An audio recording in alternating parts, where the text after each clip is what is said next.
Hello? Yes, good morning, Anna. We can hear Good you. morning. Yes, can you hear me?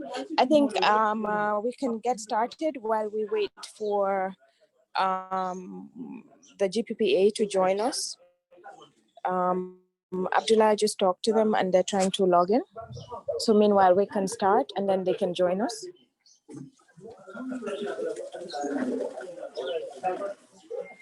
Okay, so we'd like to thank everyone for joining the second workshop today. And thank you for participating in the first workshop that we held on Tuesday. Procurement is very important to us, especially now that we're trying to include women or advocate for the participation of women in public procurement. And this workshop is one of a series of events that we're working on, especially with the WBAG, because the development of a procurement policy, especially geared towards women, is part of our work plan. And one of the objectives we would really like to achieve. So this workshop is important to us, and we hope that after that everyone would participate in the last day's workshop. And thank you. Back to you, Anna. Thank you very much, Ms. Wada, for the introductory remarks. So for the sake of time, perhaps we can go ahead and jump into the discussion. For perhaps those who were not able to join us on Tuesday, we had a great conversation focused on the policy introduction, the purpose of the policy, measures that could be applied per tender or considered to be applied, and also the beginning of a discussion on the targeted assistance strategy of a target percentage. So perhaps I could, if I'm on the right slide, Yona and Astrid, please let me know. I can hand the floor over to you and I will help you moderate the discussion. Thank you. Yes, thank you, Anna, and good morning, everybody.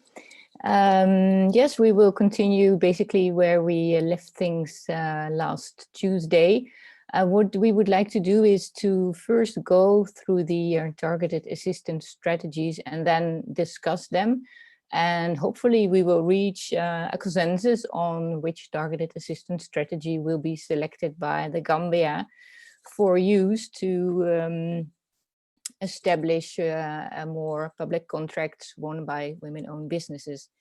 On Tuesday, we have explained that to increase the participation of women-owned businesses, you can implement measures which will help to reduce the barriers that these women encounter.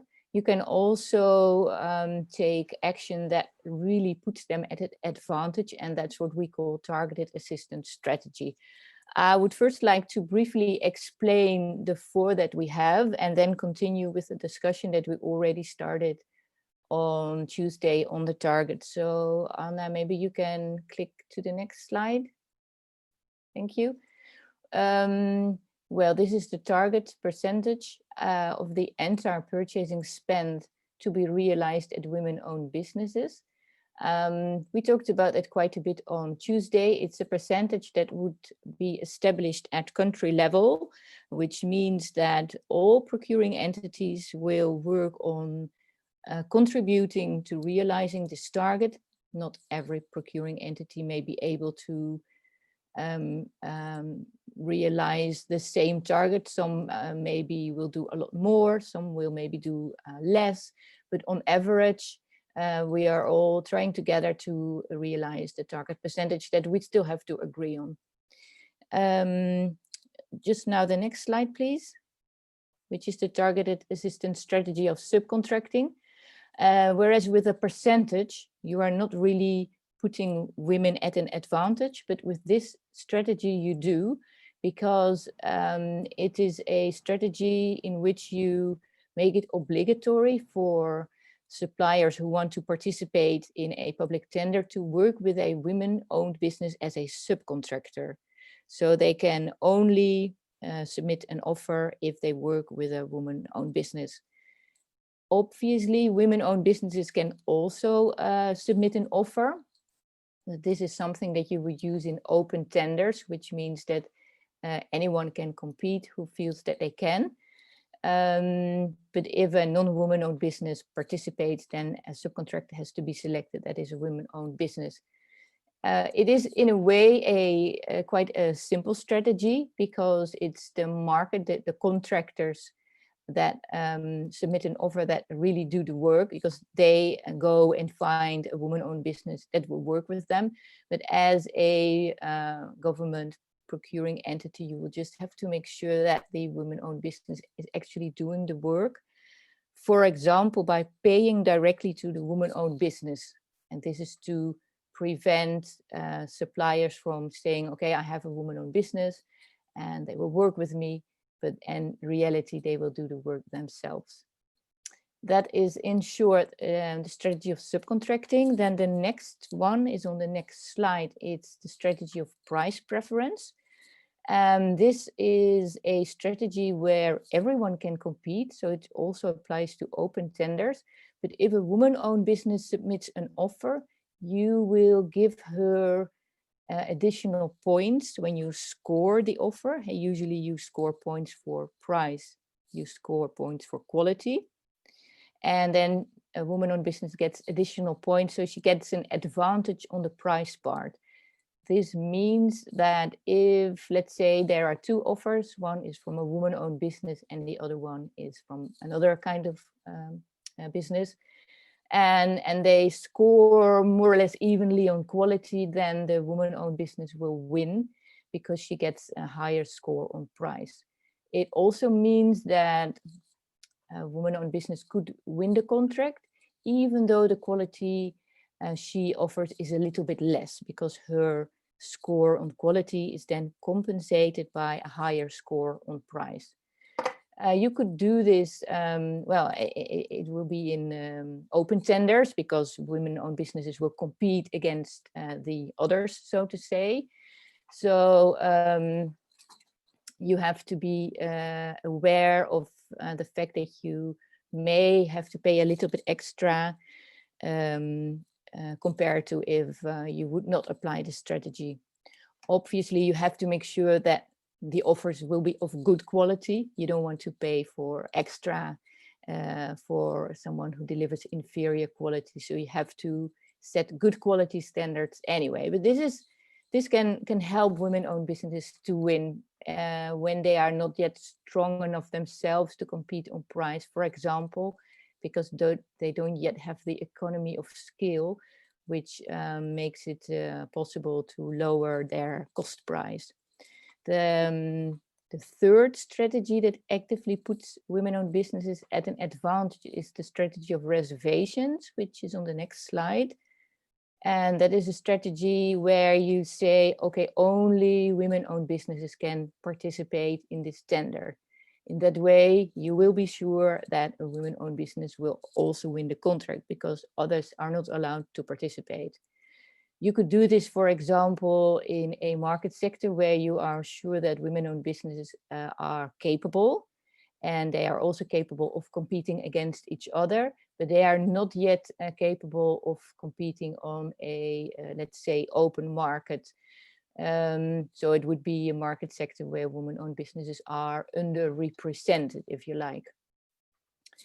In these are all the targeted assistance strategies that we would like to talk about. So the one is generic, which is the target. Now we can go back to the target slide, I think. And the other three actively put women-owned businesses at an advantage.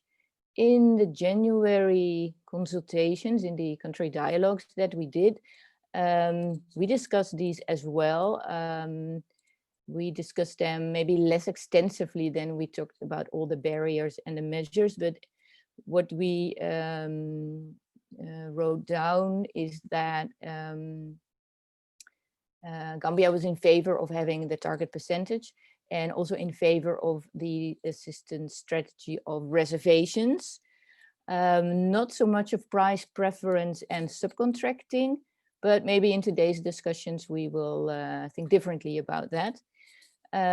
So that is first, just so you have the complete picture of the targeted assistance strategies that we, let's say, can choose from. And then I would like to go back now to the strategy of the target, because it's our recommendation, and also in January it was the consensus that a target will be adopted and we have to determine the actual percentage.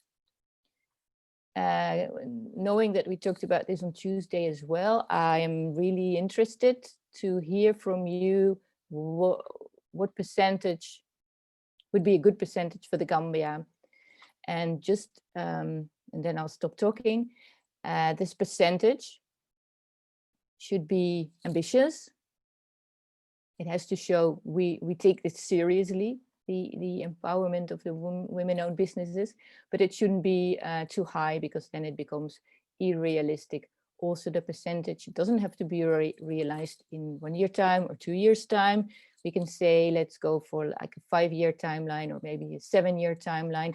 And during that period, we will start and collect data and measure progress. And then we will also get a better understanding of what the percentage, what a realistic and feasible percentage would be.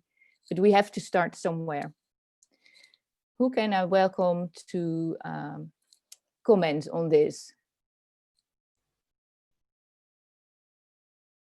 So perhaps I can help kickstart the discussion. Thank you very much, Yona, for the explanation of the different targeted assistance strategies. So if I could ask that whoever would like to intervene, just please state your organization as well, or institution, so that we can have this for our minutes. On Tuesday, we had a few proposals for 30%, and then we also had a few comments and feedback on that percentage, saying that it might not be so realistic. Perhaps we could pick up the conversation from there. Would anyone like to start? I know we had a comment from Ms. Ashim on Tuesday. Could I call on you first?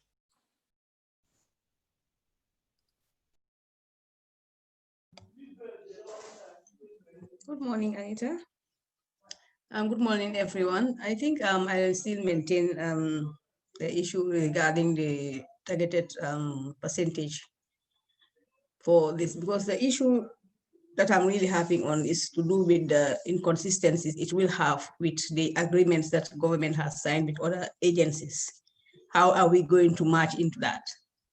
Because if you say you give women in business, procurement contracts, and the donors that are giving you the money say you don't have to identify any of the groups. It is open to everybody. So how do we get into that?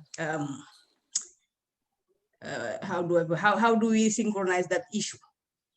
So that's the problem. And then the issue of the percentages. My problem is the level of literacy in women in business in the Gambia is not very high. The capacities and also even the number. I'm seeing the same women will be the same people who will be doing all the contracts, and they will not even have the capacity, while others will not be able to join them. So how do we also try to match into that? Are we saying that if you're going for a tender of this nature, you need to work with other, other women who do not have the capacity to come into joint venture? So all of these things have to be taken into consideration. And I also talked about the data. What is the data that we have, existing data, that is saying that these are the number of women that are into businesses that can participate in public procurement? what is their level of understanding of public procurement, and all this other stuff. So those are the things I'm saying. That's why I'm saying using that 30% is just over ambitious. Thank you. Thank you very much for your contribution. This is all well noted. I do have a question though, understanding that there may be some issues with literacy and preventing some of the women-owned businesses from, joining and participating in procurement opportunities. Do you have a suggestion for a more realistic target at this point? I think the first suggestion that I have is we need to try and see how we can synchronize the two laws. We are coming up with a policy to assist women to participate in public procurement, men-owned businesses to participate in public procurement. But public procurement is a wide sector. This is procurement of, procurement that are funded by the Gambia government, fully funded by government. And you also have procurements that are funded by donor agencies who also have their laws. Secondly, I am not very conversant with the DPPA, laws, really, because I do procurement we do is basically from outside, from the other donors outside the Gambia. But how will this also work with the GPPA laws? Because I don't think the GPPA laws has much difference with that one with the ones of the other donors. So if it's not different, how do you get into that? Is there some kind of synchronization you're going to do? Or I don't understand. So that's where I have an issue with. Really, I really want to see women-owned businesses to participate, to develop women, because that's the only way you can develop the country, really. But we don't want to put in a percentage, try to come in with a policy which is not workable. That's my issue.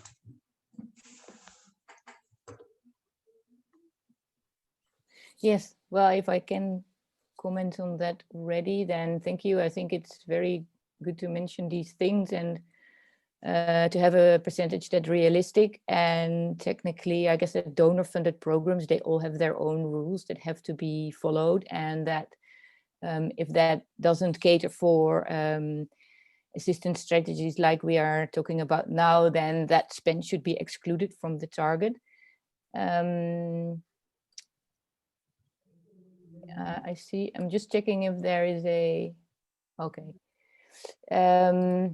Maybe as a background, because the 30%, I think it is often mentioned because it's adopted in Kenya, where it includes also spend at youth and also spend at businesses owned by disabled people. So it's a combined percentage. In the United States, they have had a percentage or a program to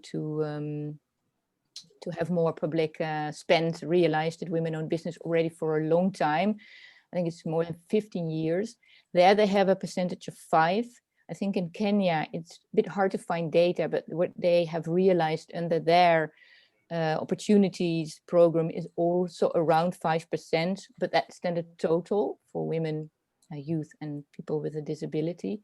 So I guess that, like the discussions in January, where 5 to 10% was suggested, that I agree that 30% might be very ambitious. So maybe we should talk about a lower percentage that we still feel is challenging enough. Is there anyone else apart from Mrs. Ashim who wants to comment on this or make a suggestion for what the percentage should be? If I could, Yona, I Yes. see that we have a representative from GPPA with us, and I would like to recognize his presence and if he has any words to say before we continue, or if he wants to respond to any of these answers. Thank you. Thank you. Good morning. Good morning. Yes, we can hear you, sir. I am Mr. Sanyang Ibrahima, Director of Policy and Procurement Operations, GPPA.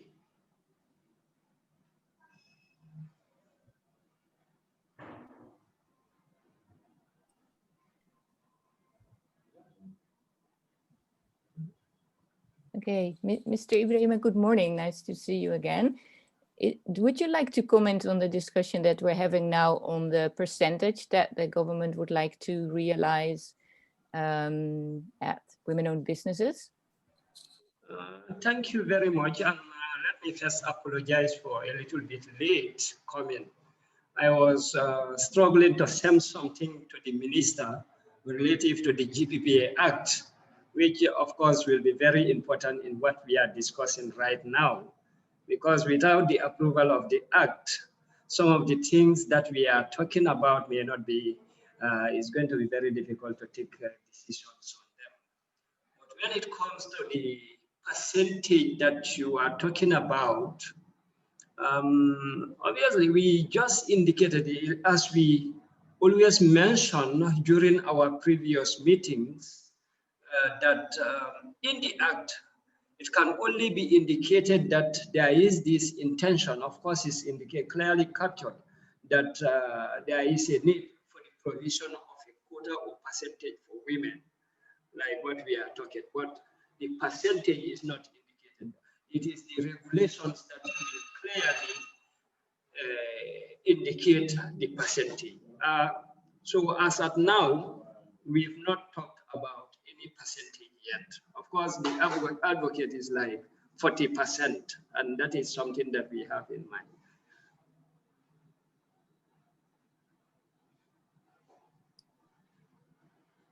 Thank you. So you're saying there will not be a percentage in the Act, which I can understand, but we would as we speak now, the Act is at the minister's level, and is not a percentage is not indicated anyway. All what we indicated or is indicated is that provisions for preferential treatment for women, that is indicated there. But we hoping that the Act will clearly define how this should be done and what percentage should be given. So we can start with having the percentage in this policy. In fact, that is why when I saw that there is this meeting to discuss about to prepare a policy for this, I was not that comfortable in the sense that it is the Act that will, of course, give powers and so on and make it legal for such a percentage to be indicated. But if that Act is yet to be finalized, then maybe what we're going to talk about may not be. I'm not saying that it cannot be possible. I'm not saying that we should not have anything written, but my belief is whatever we are writing should be in accordance with what the Act says, and the Act is yet to be approved. Absolutely, and this is what we write in this policy. It should be completely in line with the Act, and I guess that on certain aspects we can be more specific.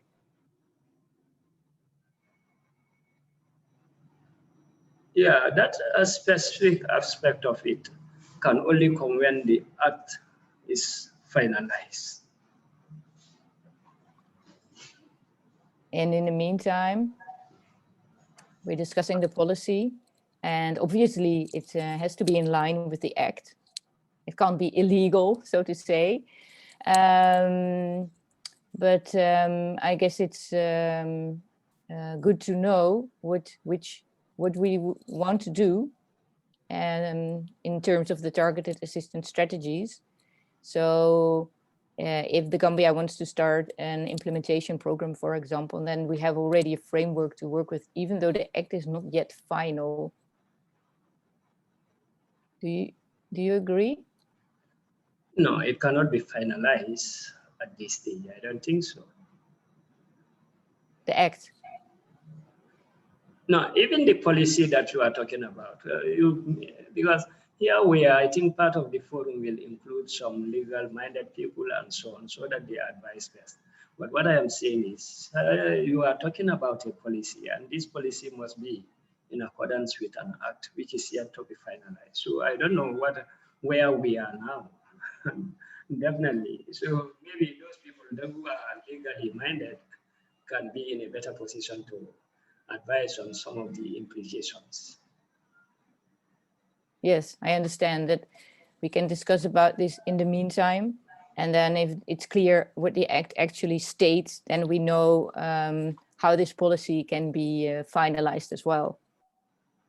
Actually, when you look at the act, all what is indicated that is like there is going to be that preferential treatment for disadvantaged people. And here, if you look at what disadvantaged people means, it may include the disabled, of course, youth and so on.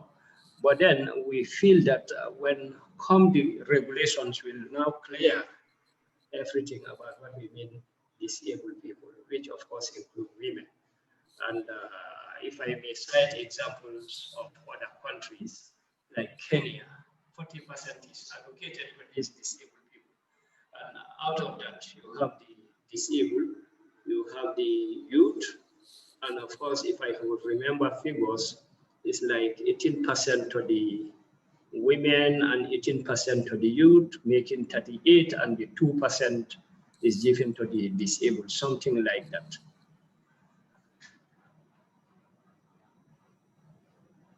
Okay, that's Kenya. Yes, Kenya. So what would be good for the Gambia? Realistic yet ambitious. Yeah, if I could remember some of the issues discussed during the last meeting we had, is like in the first place, the women, their capacity to conduct some of these things should be known.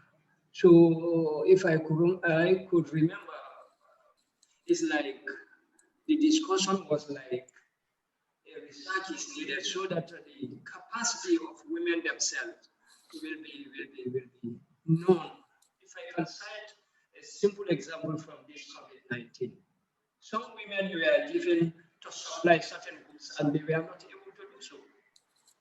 So if a percentage is indicated when their capacity is not known, actually, for me, I am a fan of something like that. Women, we know what they can do and what they are capable of doing. But definitely sometimes if we are over ambitious and you have a policy for it, which must be implemented,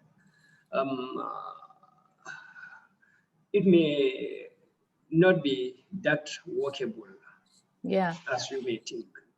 May I comment on that? Yes. Because I totally see your point. I do believe that it's like a chicken and egg situation where if we would have good data and finalized act, then we would have and know the market very well. Then you have, let's say, all the ingredients that you would ideally have to set a target. But we don't have all those ingredients. And but we would like to have something to go for, like a goal, something that we want to work towards and achieve. And because it's decided that let's say a certain percentage of all spend should be realized at women-owned businesses, there is also, you create the need or even a burning platform to have the act and decide on measures and an implementation program and so on, in which training women-owned businesses, for example, in tendering skills is very important, and building that data that you need to know what you are really talking about. So that's why we really advise to have this percentage as something to, it's a statement, like we take this seriously, we want to do this. And also add to that you're not sure whether it's the best percentage, but that time will tell while you are collecting data and evaluating periodically. It's maybe two ways to look at it. Yes, I think, yes, I may agree partially, but now we are talking of a percentage. In what areas? Because from my experience at GPPA here, you have certain areas where women don't apply completely. They don't sell, they don't bid at all, like construction and so on.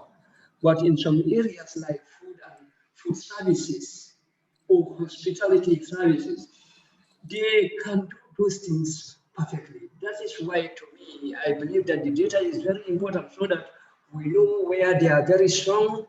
There are certain areas, even me, I believe that they can even be more than 40%, like food and food services could be more than 40%. But in other areas, they cannot, because from my experience at DPP here, we don't see women competing in those areas. So unless we have those figures, unless we have those data, it's going to be very difficult to come out with, definitely to me, that is my own opinion. I see. So thank you so much. I do see that Fatu Pengayalo raised a hand. Thank you very much, and good morning. I just want to say we have the chambers of commerce on the call. It would be good to also get their, their views on this percentage, because Sanyang alluded to, there has been a lot of discussion on this percentage, from January up to the time of the validation of the draft bill. So I think it would be good to hear from them in terms of what they think. But also, I do recall even after the January consultations, there was also another one with the Women Business Advocacy Group and other stakeholders. So there was, they went back on the percentage, but subsequently there was also consultation, and eventually there was a letter that was sent to GPPA regarding this. So I think it would be important to look at that percentage as at right now, but something that's progressive, that they would reach this percentage by this time frame. So I think GCCI, the Secretariat, it's also on the call. So for me, it's not to really go into those details, but this is about who the women as well. And we have their representatives in, because there might have been reflections, more discussions in between from the time that letter was also sent to GPPA and now. So I just want to encourage who are also on this. Thank you.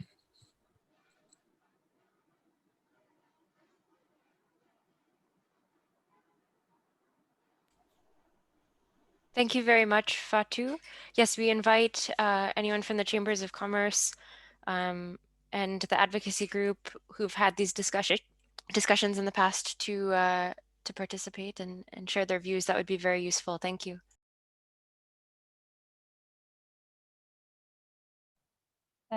Good morning, all, and thank you again very much. My name is Sarah Takukonate, and I'm with the Gambia Chamber of Commerce and Industry. At this point, I do really appreciate Fatu's intervention here. But what I would even advise is we hear from our members of the Women in Business Advocacy Group first. As Fatu also alluded to, a lot of discussions and a lot of studies and position papers were put together on this particular 30% proposal. Therefore, I would encourage first the members of the WBAG, then I would also come in. Thank you.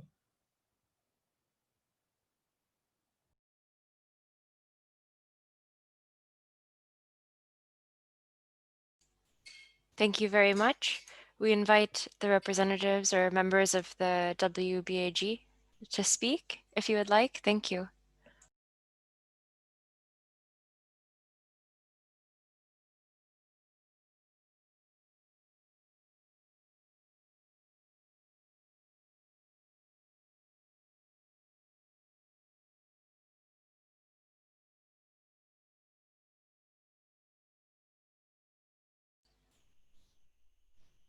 Hello. Okay, I'm not seeing any hands raised. So perhaps we can allow the representatives to speak at a later time in the call, but if Ms. Konate, you'd like to share your view, that would be great as well.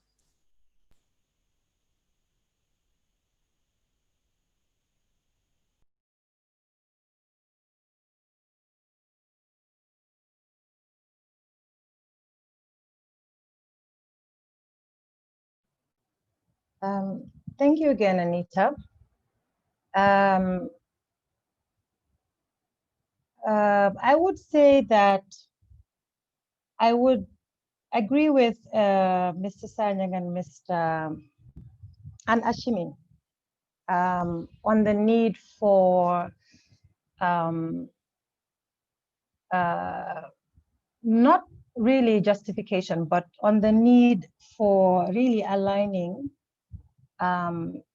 why the 30% with exactly where our like Mr. Sanyang was mentioning, that there are certain sectors and certain contracts that really women have not been participating in. This is something that the position paper really has talked on a lot about.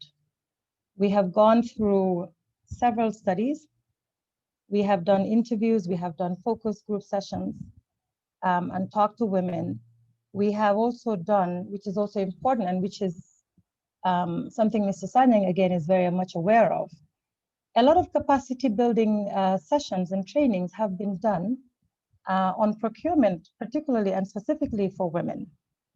So I think a lot of those issues have been addressed, just to allay the concerns of both Ashimi and Mr. Sanyang. It's a very valid point, but these are all areas that we were very much aware of from the very beginning. We had our first session with the UNDP, trying to build the capacity or even find out what level of capacity these women or women in business currently in Gambia have when it comes to procurement. And we had this in 2017, if I recall correctly, and I may be corrected on this. And this, we found so many issues that had come up. We found a lot of gaps. We found specific areas that we could immediately address through multiple and a series of trainings, and which we all did. In subsequent years, about 2 years later, we also had the support of ITC joining to boost the trainings for women, just to ensure that most of these issues and challenges were addressed before we even put up a proposal or a policy document to be submitted to the National Assembly through the Gambia Procurement Agency. So that's where I would start with, and then again we would continue through the discussions. But I would start with saying that a lot of the gaps and challenges have been addressed already through trainings, through multiple trainings that we've had already. Thank you, and over to you, Anna. Thank you very much, Ms. Konate. This is very useful background information as well, and an update for all of us. If I may suggest, because this is very clearly a complicated discussion, perhaps, you know, if we're not able to come to a consensus on a certain percentage or decide right now, we can table this topic and move on to the next targeted assistance strategy discussion, also for the sake of time for today. And we can make a note in the draft that we share that perhaps the responsible entities would have to decide and in accordance with the Act as well. Hi, Anna. Sorry, my connection has been really bad. Have you closed the discussions on the 30%? We were just proposing to, but if you would like to make a comment, please feel free. Thank you. Yeah, because I remember last year when we had the workshop, we had a discussion around the 30%, and then there was subsequently a letter that we sent following the validation of the procurement bill. And the proposal was to submit, sorry, I'm trying to find that letter. But then anyway, there was the proposal was to allocate about 30% of government contracts to Gambian women by 2025. And then also to ensure that procurement panels and committees are gender balanced, all to be included in the procurement bill. So initially, this wasn't revised in the act because, sorry, in the bill, because we had meetings with a number of the ministers, and this was following the presentation of the bill at cabinet. So the proposal was to ensure that it is included in the regulations. But then now that we're developing a policy, if we have it in the policy and then a bill is passed into an act, then the act becomes law. And really, I guess all we can do is to just make sure that it is included in the regulations, or eventually when the act is being revised again, then we include it. So I'm not, I really, I'm a bit confused as to whether, because usually policies are not law. So if we have it in the policy, if we can have it in the policy and then advocate to make sure that it is included in the GPPA regulations, since that is still work in progress. Yeah, over. Thank you very much, Anna. Perhaps I could invite Yona or Astrid to respond. Yes, of course. It's true. Preferably, the Act provides the required space to realize more government spend at women-owned businesses.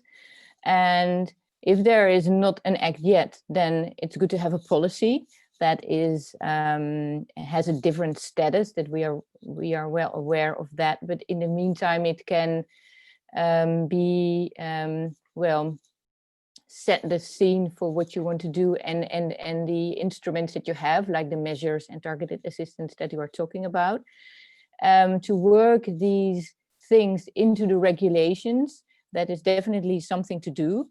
And with this policy, we should not in any way create confusion, whereas should it be in the Act or should it be in the regulations? But as long as those things are not yet in place, then this policy can help and fill that gap, so to say. And then in time, when it fits the planning of the Act, or in this case, maybe more the regulations, then we can change those and put for example, the options of targeted assistance strategies that are possible or maybe even mandatory into the regulations.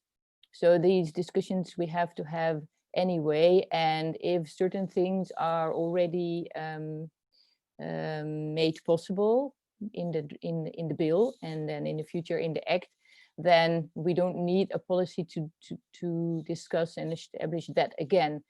But the policy that we are now looking at may come into force earlier than the revised Act or the regulations, which have usually more detail than the Act. And also this policy will have, well, more detail than usually an Act would have. But thank you very much, Yona. Yeah. Was that clear for you, Anna, or do you have any follow-up questions on that? No, that's clear. That's fine. Thank you. Thank you very much. All right, so perhaps if it's okay, we could move on to the next topic, taking note of the proposal and the letter that had been sent, and also understanding that the policy may come into force earlier than the Act or the regulations, and have this in our feedback and recommendations following this discussion. May I go to the next slide, if that's all right? Yes. And then I guess there's two important topics that we would like to discuss today. The one is the targeted assistance strategies. Which ones do we want to have? And the other one is responsibilities, because and let's say the policy and the letter and the draft bill and so on, it's you have them, but then everything has to happen. So you have to implement things, monitor progress, make resources available and funding available. So we would also, with an eye on the clock, make sure that we have time to talk about who is going to be responsible for what part. But then for the targeted assistance strategies, there's these 3 basically that really put the women-owned businesses at an advantage. And there is the one of the subcontracting. It is mandatory to work with a women-owned business as a subcontractor. There is the possibility of a price preference. If you are a women-owned business, you get, let's say, 3 points for the price criterion. And the third one was the one with where you say only women-owned businesses can participate. We call that a reservation. So we would like to know, would the Gambia want to make all those 3 strategies possible, or maybe only 1 or 2 of them, and which one?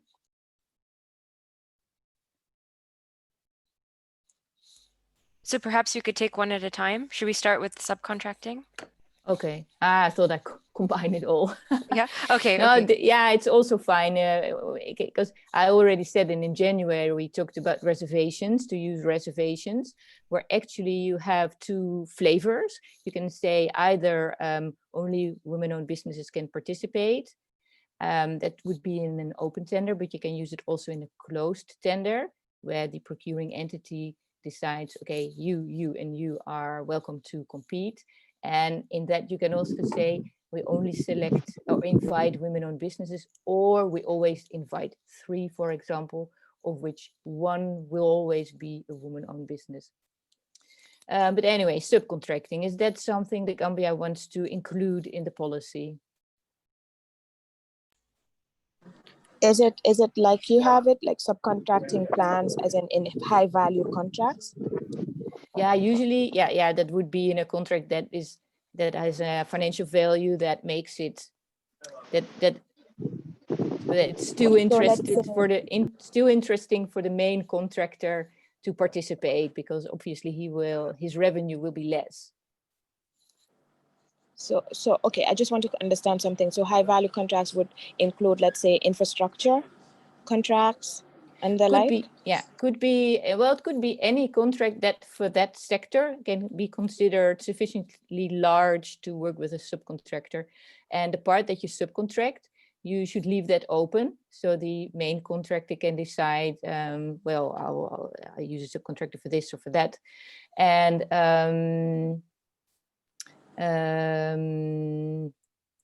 yeah, well, obviously, okay. Well, you could say that you have to, as a procuring entity, first check that it is feasible to work with a woman-owned business as a subcontractor, because they have to be there in that market. But then again, if it's a large contract, then there will be probably a lot of different goods and services or works that have to be catered for. Okay. Yeah, I'm just thinking in sectors where maybe you don't have the capacity, or you don't have any woman-owned business in that sector, then if we make it obligatory, then what happens? Yeah, well, ideally you would have, well, that is definitely the case for reservations, and you could make that the case for this, that there is a list of market sectors in which you can do this. But it might not be necessary for subcontracting, because you shouldn't say you always have to do this. But if it's a contract for which, as a professional, procurement professional, you know that it is possible to subcontract a part, and in this market it is possible to find a woman-owned business to do part of it, then you can use it. If it's a contract for something where women-owned businesses are not present, then you shouldn't do it, or where they are very you know, small or have very little experience, then you shouldn't do it. So if I understand you correctly, Yona, it's not making it mandatory for every type, but it's making it an additional possibility. Yes. Okay. So based on that, does anyone have any feedback? I see Fatu's hand is raised.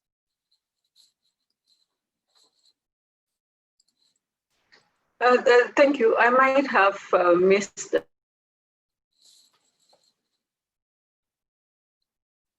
a bit of high value contract.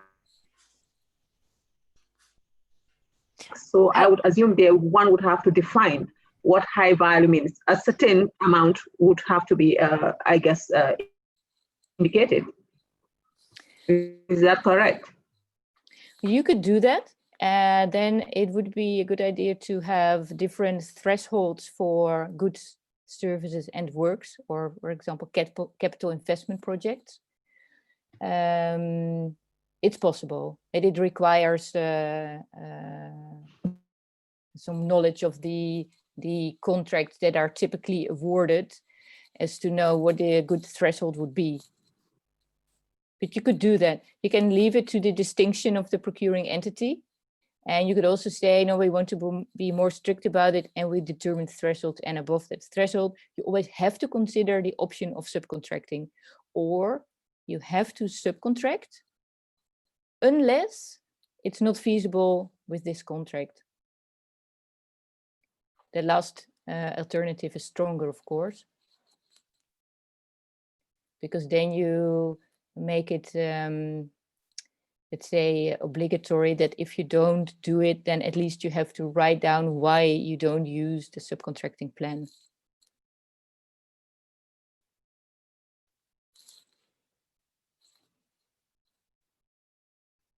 Does that answer your question, Fatou? Yes, it does. Because I think it's important, particularly in our defined as a high value. Thank you. Okay, thank you. Is it something that the Gambia would like to include in the policy, the option to work with the subcontracting plan?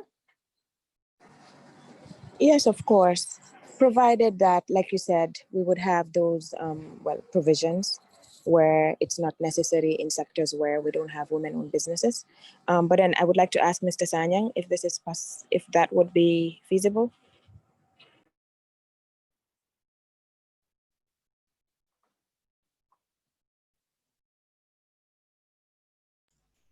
Mr. Sanyang, would you like to unmute yourself?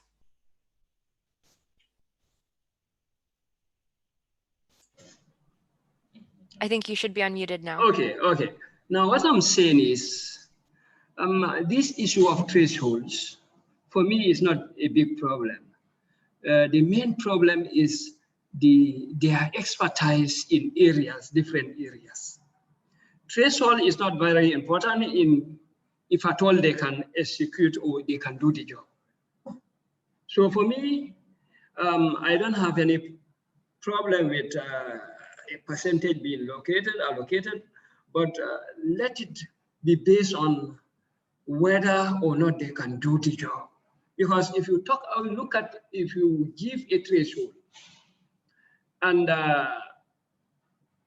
if something comes and it's within the threshold, when I talk about capacity, I'm not talking about their knowledge or their listing or their financial standing to do the work. But actually, I'm talking about the expertise. For example, a construction can be can work or can be within the threshold, but given the amount involved. It can be of low value. But what about if there is no women? I'm not saying that we don't have women experts in construction. I'm just citing an example of construction. For example, if a construction is of a little bit low value within the threshold and it is standard, when women cannot do it, what happens? For me, I think it should be more of expertise in the areas than looking at thresholds and so on and so forth. And I have just cited, and again, I will cite again the COVID-19 as an example. You have a higher percentage going to food and food services, which of course can be easily executed by women. And that is why those contracts, most of them, of course, went to women. But we also saw that at a point, some women were given certain contracts during this COVID-19, and they cannot execute it. So for me, threshold may not be that important, but then the areas of expertise, when it comes to hotel industries, food and food services, definitely they are there. But from my experience, when it comes to construction, not many of them will bid. I'm not saying that they don't have people who can do it, but they don't normally take part in certain areas.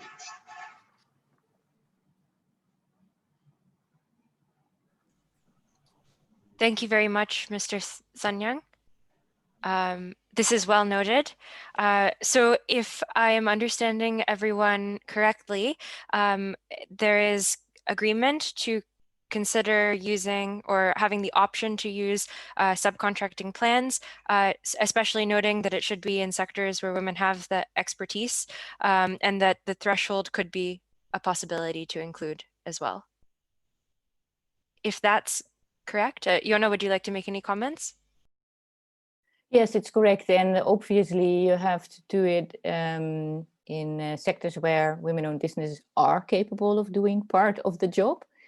There's, if you say construction, it's always a good example because in general, there's not that many women-owned businesses. Then maybe you think, okay, maybe that's not feasible. But there's also contracts where a lot of different goods and services have to be provided, and where part of it, which is maybe a relatively small part, but it can be subcontracted to a woman-owned business, and it didn't directly come to your mind that that this is also necessary to execute the contract. If you have a large project, for example, someone has to do project management, but somebody also has to do the administration, or maybe build a nice website, or maybe answer the phone. And those are all different things that you can subcontract. So it's not necessarily that you do one thing and part of that one thing is subcontracted, but it's especially interesting if there are different goods and services required, and then part of those are subcontracted. Okay, but it's well noted, and it's a good idea to have thresholds and combine it with the knowledge about the market. Then the next one is the one of price preference. And that's the, yeah, thank you. That is where anyone can compete, but if a woman-owned business submits an offer and the evaluation of the offers is done based on both quality and price, then this business gets an adjusted price evaluation score. It means that you may pay a little bit extra for quality as compared to when you were not buying from a woman-owned business. Is that a strategy that the Gambia wants to include? Can you please explain a bit on adjusted price evaluation score? Yes. What exactly is it? Mm-hmm. Yeah, let's say a method to evaluate offers that is often used is where an offer is evaluated based on the quality criteria. And for example, you can get 100 points for quality. So then the businesses, they submit their offers, and then the people at the procuring entity, they say, oh, okay, well, this is very good, and we give 70 points out of 100. Or this one is super, we give it 100 points. They do that also for price. So a lower price gets, let's say for price, you can also get 100 points. And then a low price will get a high number of points, maybe 90 or maybe 100. And a high price gets very little points. And then the quality points and the price points, they are put together. And the offer with the highest score wins. So if you have a low price, you have a lot of points for price, you may win because of that. As in general, it could be that women-owned businesses are of a smaller scale, which means that their cost price for doing things is relatively high, and they cannot, it's hard for them to compete on price because other businesses are larger, they have economies of scale, and they have more volume, so they can offer at a lower price. So even though the woman-owned business may be able to offer the same quality or maybe even better quality, she is more expensive. If you can say, well, in certain market sectors, for example, we work with price preferences. So anyone can submit an offer, but women-owned businesses get an advantage on price to make it, to make the playing field more level, so to say. Does that make it more clear?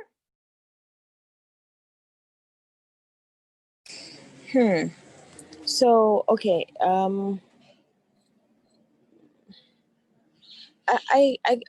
So how is it adjusted then? Well, you could say that,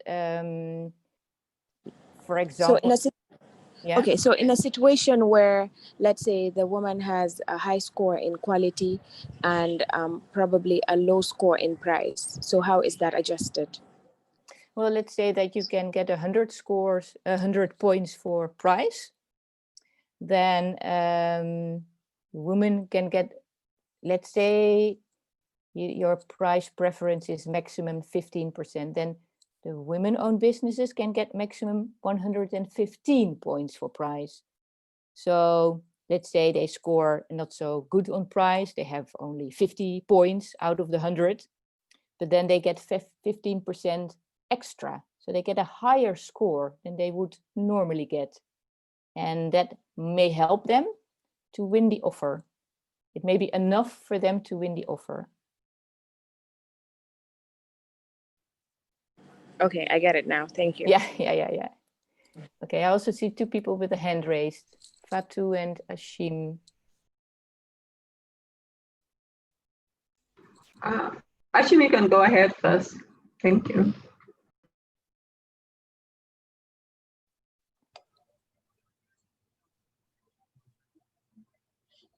Okay, thank you, Yona.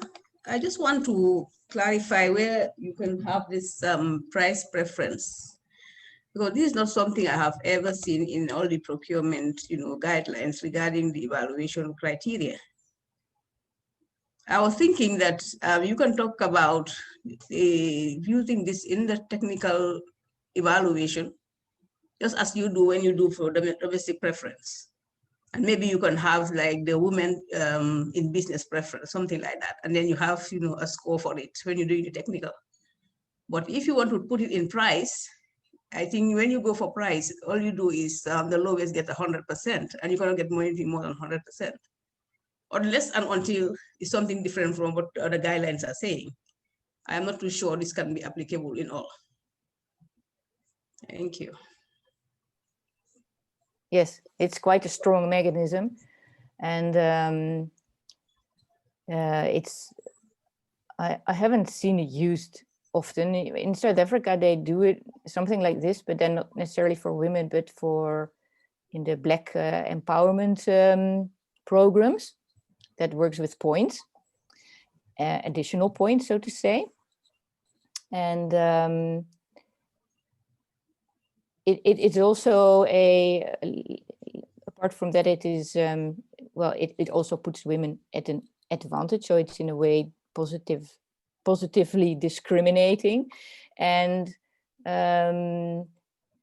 it is a bit, psychological, maybe, if that's not too vague, to say that, because I've also heard a lot of women-owned business say, no, we are as good, and we want to compete on a level playing field, and we don't need a price preference. We want to show that we are strong ourselves.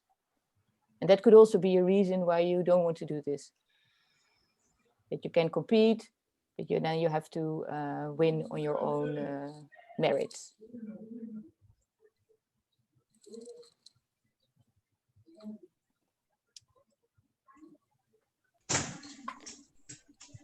Fatu, your hand is still raised. Do you want to comment?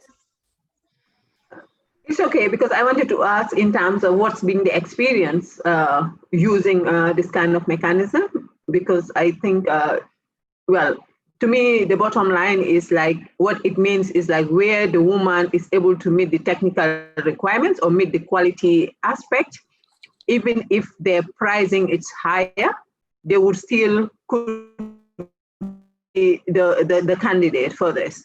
But obviously that would depend in terms of what's the margin and all of those things. So I think it's really something to think about. I think it's a simpler scheme where you say that, you know, the woman competes obviously on the technical element, but also there is a, you know, additional points if it's a woman-owned business compared to a man. So I don't know what the experience has been here in terms of actually, you know, giving a woman that edge, even if their price is higher. So maybe it would be good to hear from GBBA what the experience has been on this. Thank you.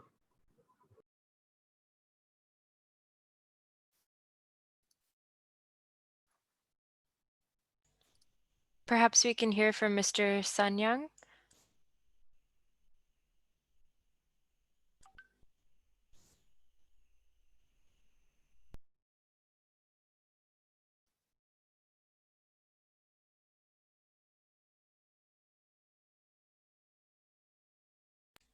Sorry, Mr. Sanyang, you're on mute. I'm trying to unmute you. Now, this issue of preferential treatment has not been implemented for now. Many institutions, in fact, there is no institution that has been considering some of the things that we are talking about. But if you look at the GPPA bidding document, somewhere, I cannot remember the section, but something like the bid data sheet, somewhere in the bid data sheet, there is a sort of a question which asks whether you will give preference to SMEs. And that time we take women, or most of the women businesses, as SMEs, although it was not specific on women, whether you will give preference to SMEs. And the question is yes or no. So it went further to ask you to indicate the evaluation criteria that will be used in case you are going to use that preferential treatment. It's clear, it's indicated in the bidding document. So here, what I am thinking about is like, once the act, when the regulation caters for it, and also the policy will clearly indicate or clearly define how this should be done. So that section of the bidding document that I'm talking about will now clear or give all the procedures as to how this should be done. But definitely is there in the bidding document, GPPA bidding document, not specific on women. It's not specific on women, but it's something like SMEs. But from my experience, I have not seen institutions or procuring organizations that are applying it. What we expected is to say, to indicate that they are going to give preference to SMEs, and they go further to explain how this should be done, whether it's going to be additional points on price, additional points on quality, or the like. It's not clearly defined. But what I am saying is, once this is taken on board in the regulation, or we have policies that explain, that section of the bidding document will be amended to cater for what we are talking about.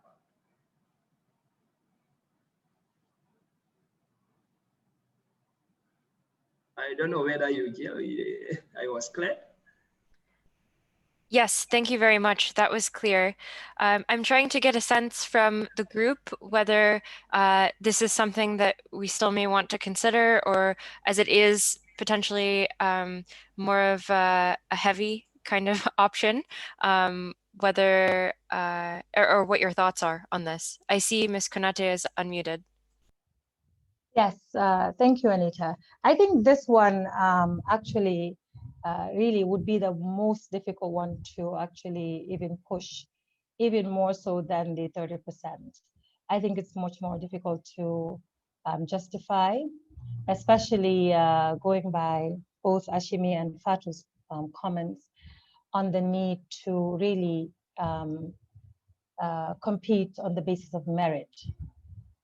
That really has to be the foundation of most of our proposals, and not only proposals, but our advocacy, more so than anything else. Yes, it's preferential, but the merit aspect cannot be diluted in a lot of aspects, and that's very important to take note of. So I would say, giving our context, the pricing mechanism or the price preferential mechanism would be much more difficult to push. Yes, thank you very much. This is noted as well.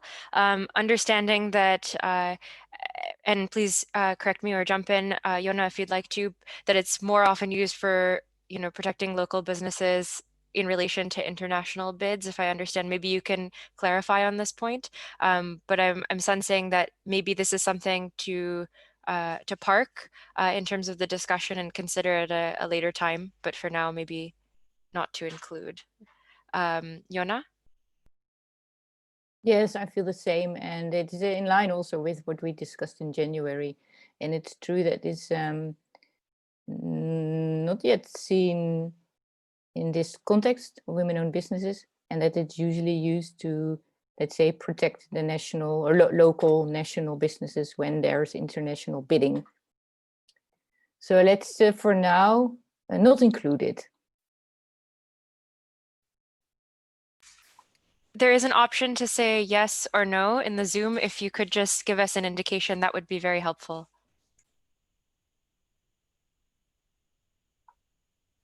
Where yes would be include and no, don't.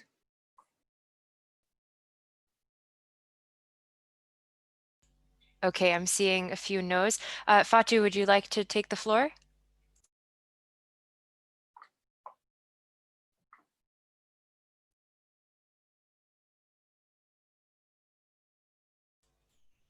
I see your hand raised. I'm trying to unmute you. Yeah, I just wanted to ask also, I mean, this is a policy, it's also, is that correct? I'm sorry, could you repeat yourself? I think you cut out right when you were speaking. Okay, my internet is a bit unstable. I was just saying that this is a policy. So it doesn't mean that every provision that is there, it's for immediate implementation. It would be great, but that is not forward looking as well. So I just, that was something, maybe I'm kind of like hanging on the fence here, but I'm just saying that we also need to be forward looking as well. And in my understanding, a policy, you would want everything now, but it doesn't mean that has to be everything has to be now. Correct. That's true, Fatu. Yes, sorry, I think it cut off on my end as well, but I caught the end of it. So maybe we can make a note of this and come back to it. But for now, and I see agreement also from a few people in the chat. So perhaps we can park it there and even move on to the next topic, keeping an eye on the time, if that's okay. Yes, the last assistance strategy is the one of reservations, where how that would work is that there are market sectors, that there's a whole list of market sectors or product and service categories, if you like, where it's allowed to work with reservations, which means that only women-owned businesses are allowed to participate, to compete in a tender.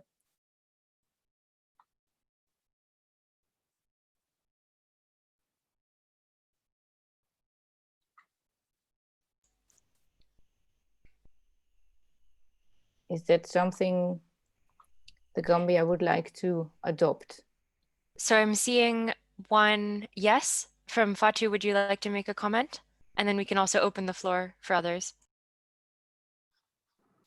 I think this was something that was discussed in January, And I think also has been coming up that, it's important where particularly we know women, participate in and the capacity is already there that we can do reservations for this. Obviously, I do note the point indicated earlier on that this also doesn't necessarily mean you are just looking at small contracts like catering and so on. But for me, taking from the discussions with the private sector as well as public sector, I think this is something that we should consider.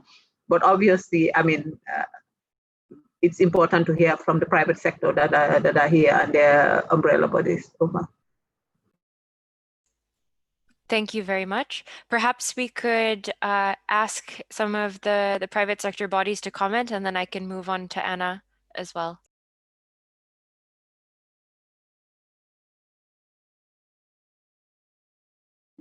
Sarata, Beatrice.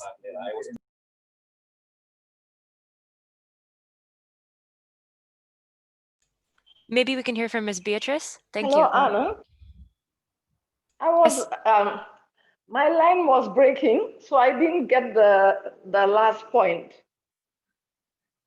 Thank you. So just to summarize. I quite agree with Fatu's intervention that not everything that is going in will be implemented now.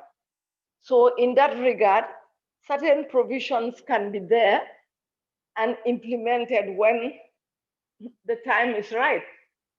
That's my own contribution.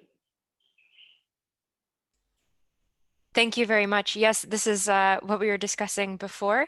I would just like to continue with you since your mic is on. If you'd like to make a comment also on reservations, building on the discussion from January and Fatu's comment, I believe she was saying that this could be an option and we wanted to hear from private sector bodies as well.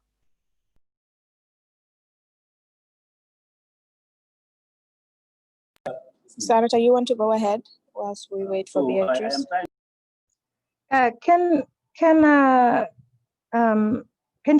she repeat? Can she clarify again from the very beginning? Would that be me? With this one, with the targeted assistance, this particular number 5. Yeah, of the reservation. Yeah. Of the reservation. Yeah, it means that only women-owned businesses are allowed to submit an offer for a contract. So only women-owned businesses can participate.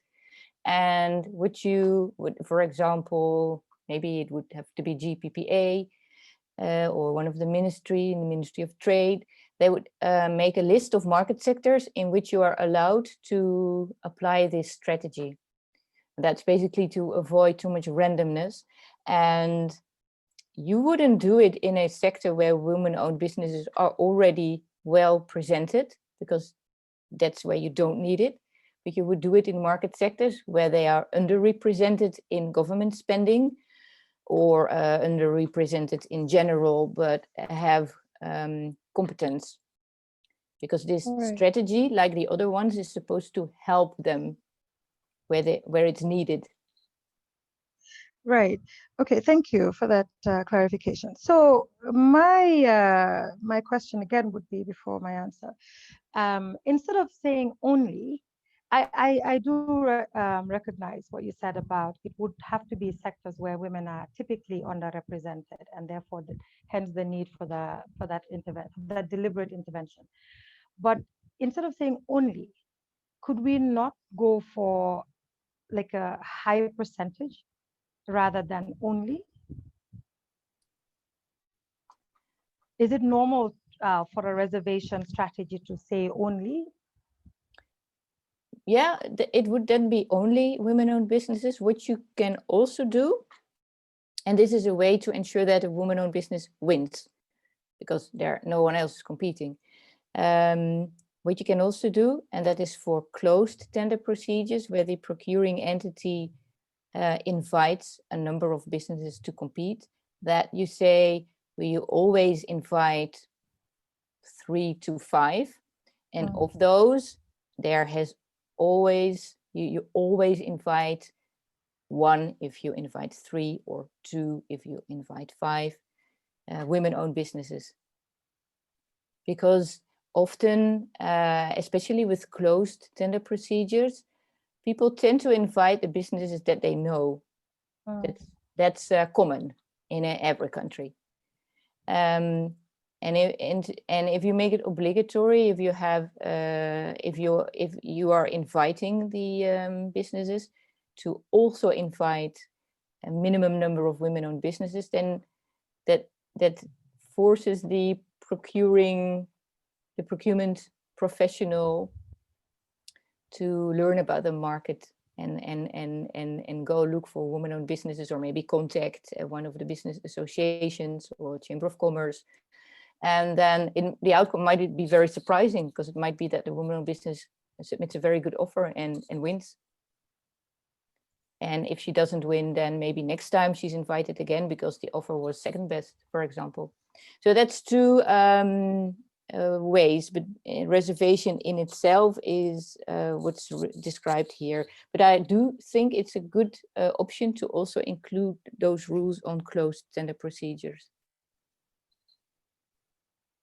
Right. Yeah, that's very clear. However, then I think my answer wouldn't be an immediate yes for this one, because I'm still struggling with. I really all for the need to be obligatory and to be very deliberate, but to have the word only, to have this as a strategy where it can only be women-owned, it can only be open to women-owned businesses, doesn't guarantee that you will raise capacities and then therefore find women that can win the bid. I think we can look for other ways of ensuring bids are won by women, competent women-owned businesses, without having to only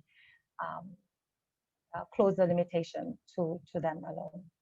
That's my view.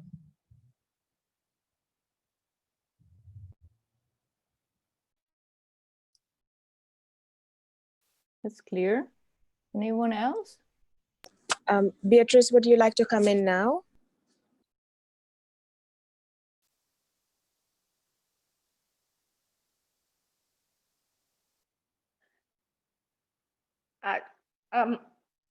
Quite honestly, I'd say included.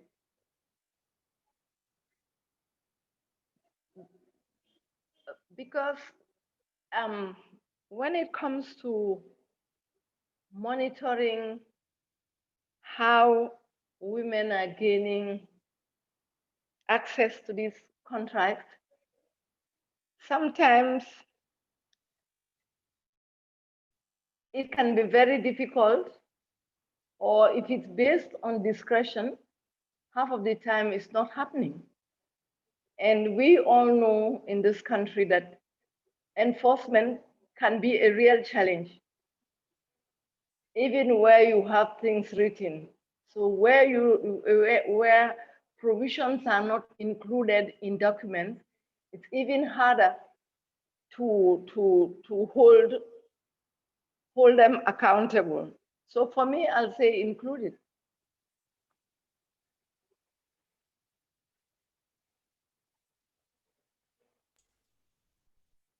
Okay, thank you very much, Ms. Beatrice. That was noted. So it seems like we don't have consensus on this for right now. Would anyone like to make? We only had one no. One no? We have Okay. consensus. Yeah, we have. Okay. Majority carries the vote. Okay. Thank you for calling this to my attention. Apologies. So perhaps we can, to make it fair, have another vote. If anyone would like to say yes or no in the group, we can get a better count that way. Thank you.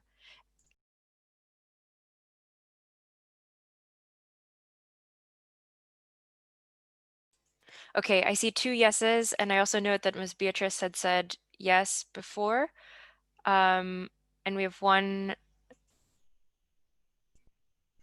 no that was mentioned earlier in the call. and one in the group. Okay. Yeah, I think private sector players on the call as well. Yeah, exactly. Good to hear Yes, Fat Senghor from and them Njate. too. What Them, yeah. Yes, what do you think about this? Mrs. Fatu Senghor and Mrs. Njate Ndao. What do you think about this? Where do you vote?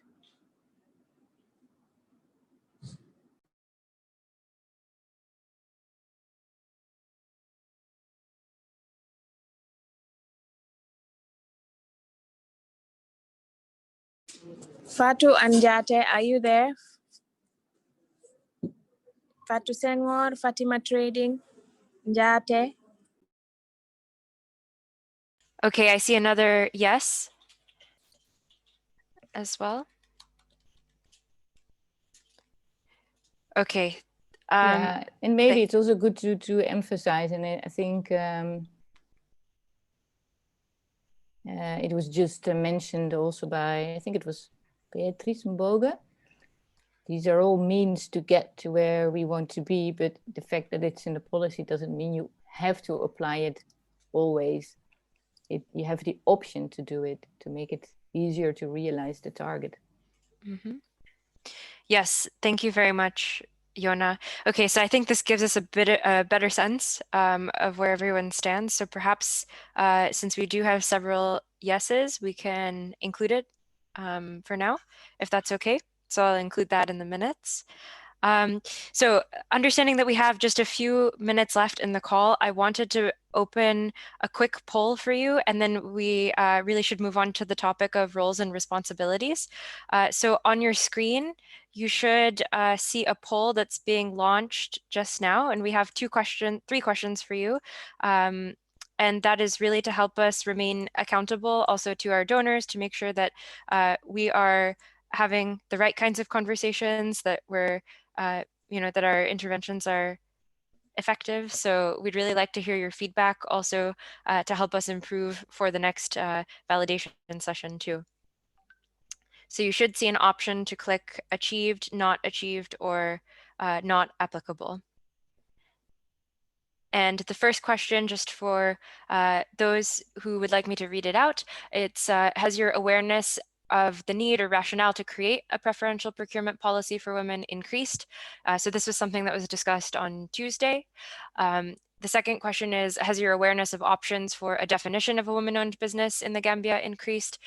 We also discussed this on Tuesday when we talked about the IWA process, and we want to have a separate discussion on this to go into detail as well.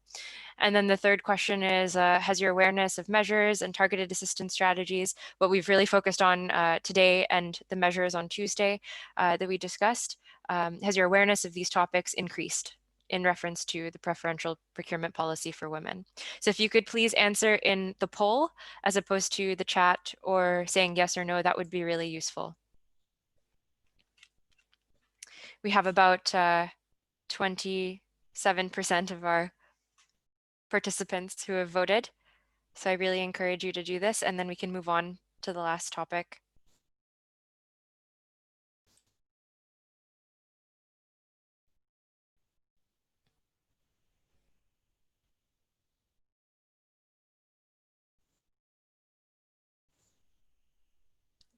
Okay, I'll give everyone about 20 more seconds.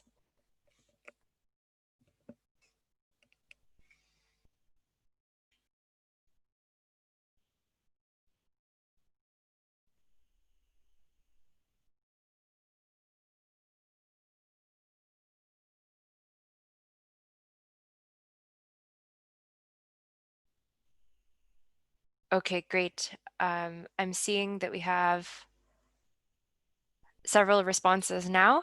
Thank you very much. Okay, so I will end the poll for the sake of time.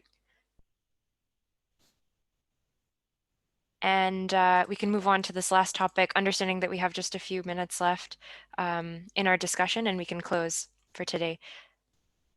So perhaps I can start with Astrid. Yes, thank you, Anna. Yeah, so this is the final topic as part of the policy, that we would like to draft, and it is about responsibilities in actually implementing the policy. Because Jonna has already mentioned it briefly, having a policy or incorporating the use of targeted assistance strategies and measures elsewhere is important if you want women-owned businesses to win more contracts. This is, however, just paper until it's widely supported, of course. And also, you need different key stakeholders to act based on what is in the policy. And without proper implementation, the policy is worthless.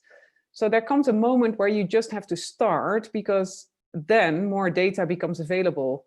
And this requires action. And that starts with ownership. And the questions on the slide that you see before you need to be addressed in the policy. So it would be good to hear from you whether you have answers to one or more questions. And maybe we can just start with the first one. So who would own the policy and everything that's written in it? Hi, I think it should be the GPPA, considering they're the authority in charge of procurement. And when it comes to implementation and all of that, it would be under their institution. So I think it should be the procurement authority. Okay, thank you, Anna. Is there anybody that doesn't agree with the GPPA being the owner?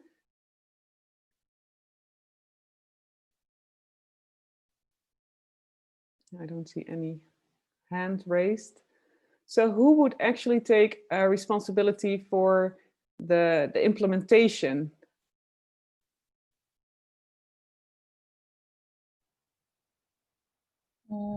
Private sector. It could be through various means. It could be through the WBAG. It could be, we could look for various platforms, but women-owned businesses, of course, representing the private sector.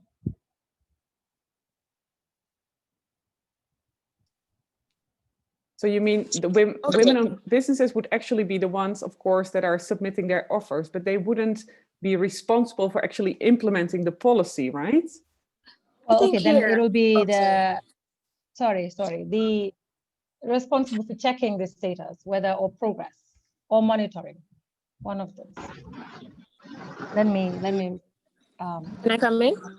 Clarify, yes.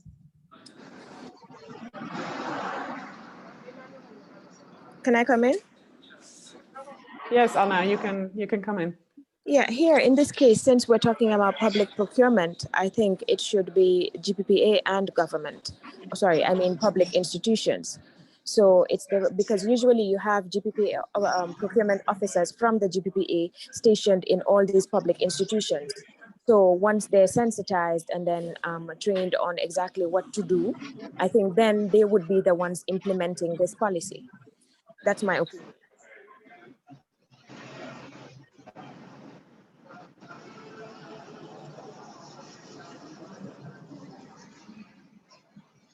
Okay, I see some other people that also have unmuted themselves. They probably want to add something. I see Fatou and I see Mr. Sanyang.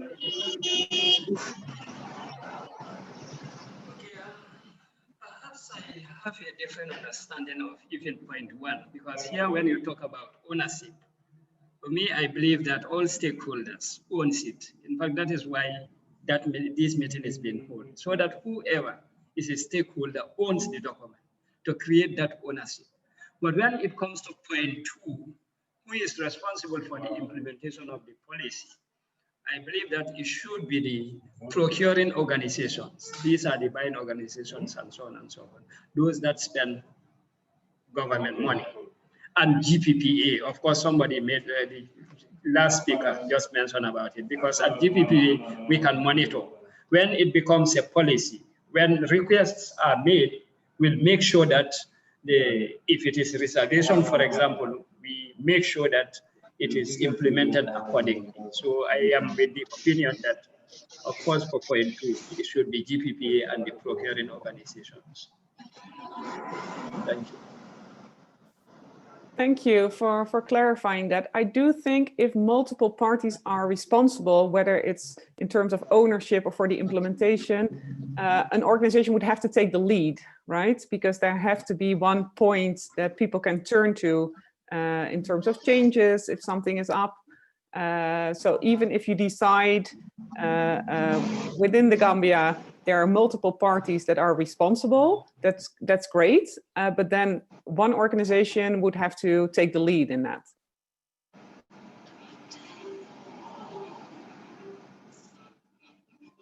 Oh, you are still muted, so we can't hear you. Please unmute yourself.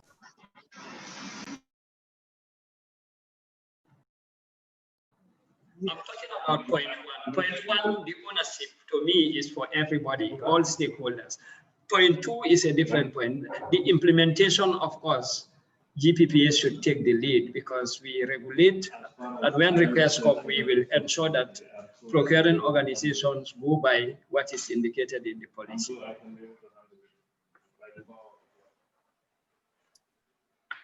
Okay, is there somebody else who wants to add something? I see that Beatrice has raised her hand. Please go ahead. Yes, I still believe that again on GPPA to lead, because we cannot be the organization leading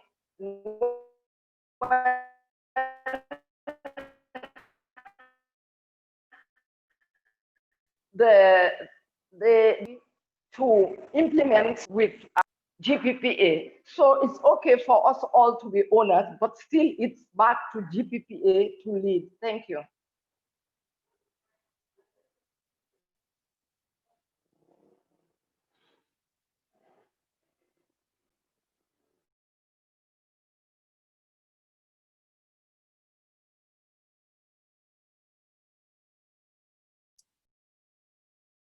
Okay, is there somebody else who would like to add on this? Or answer some of the other questions? Who would be responsible for checking the status of women-owned businesses, for example?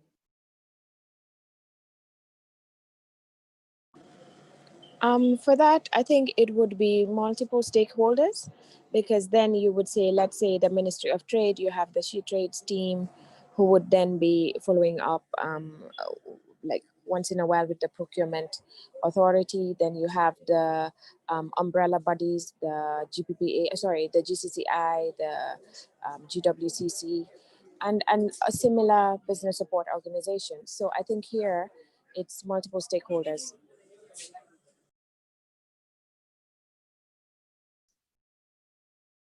Okay, thank you, Anna. Is there somebody else who has a different opinion or the same opinion?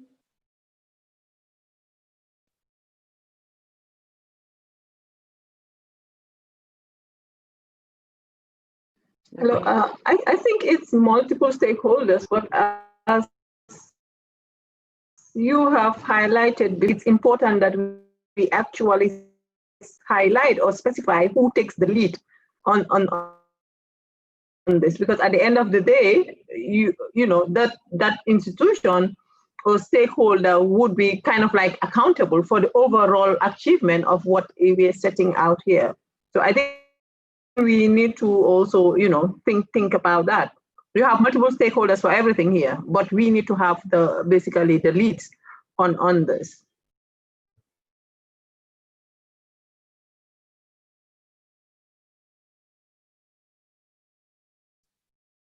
Yeah, so I think maybe we have time for one more comment. I see that Beatrice has raised her hand.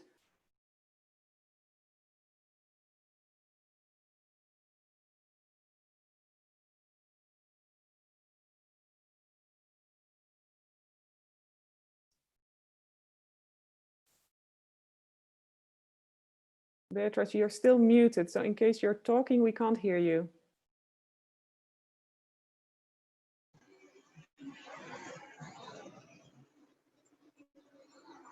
I think now we can... Beatrice, your hand is raised still. Would you like to say something? If yes, you can unmute your microphone.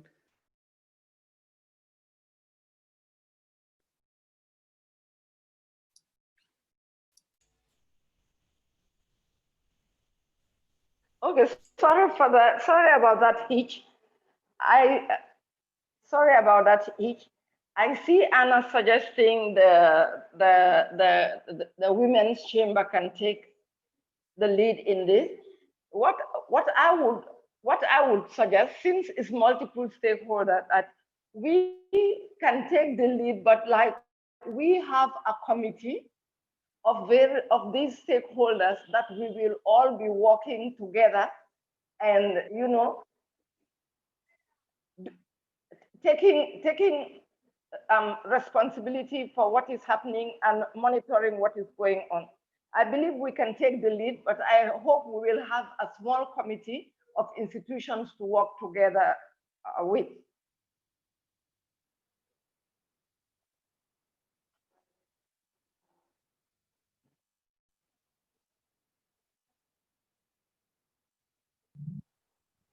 I believe that committee already exists in the WBAG.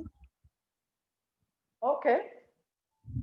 Okay, that's fine then. We take the lead and work with the WBAG so that we don't duplicate and create any more new structures.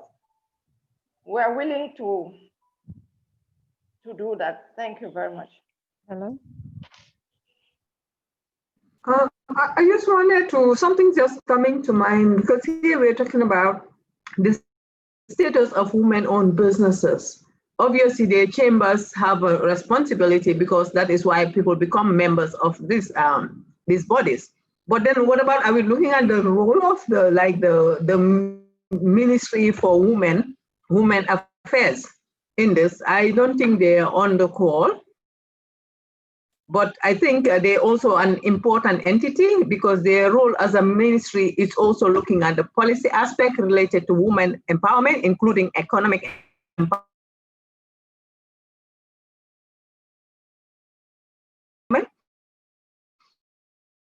So I think to me that's also, it's really could be the Ministry of Trade or the Ministry for Women Affairs.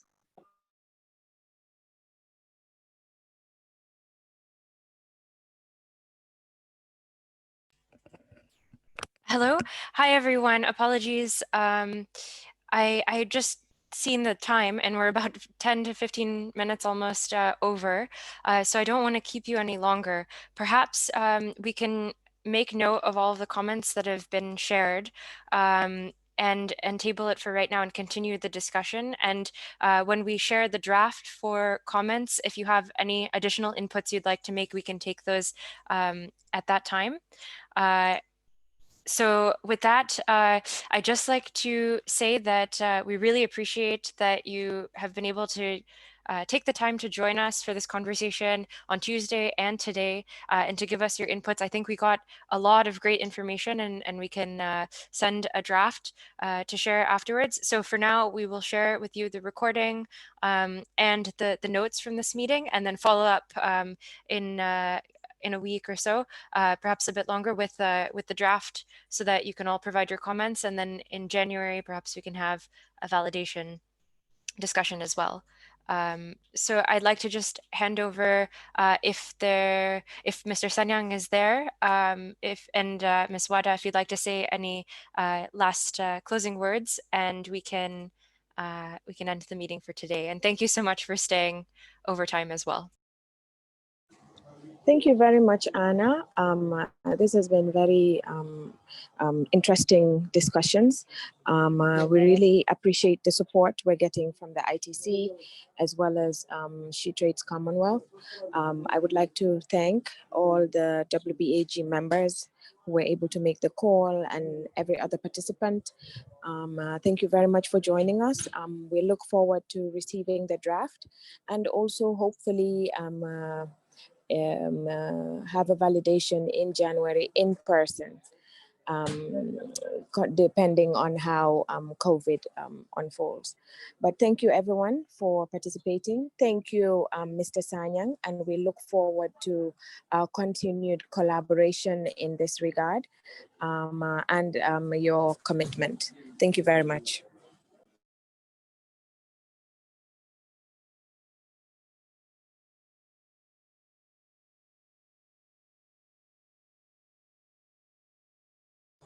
Mr. Sanyang, you want to come in?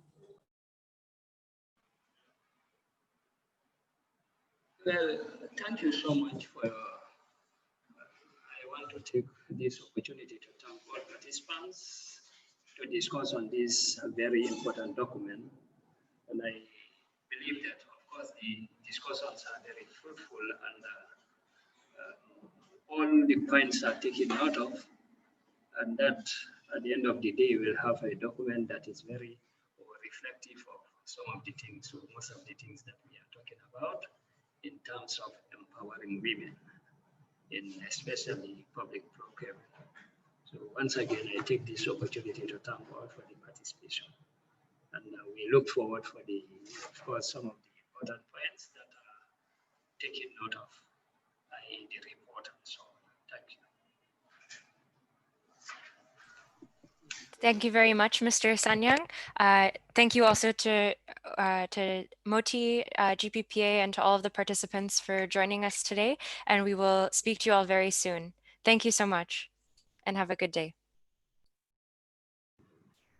Thank you. Thank you. Bye. Goodbye.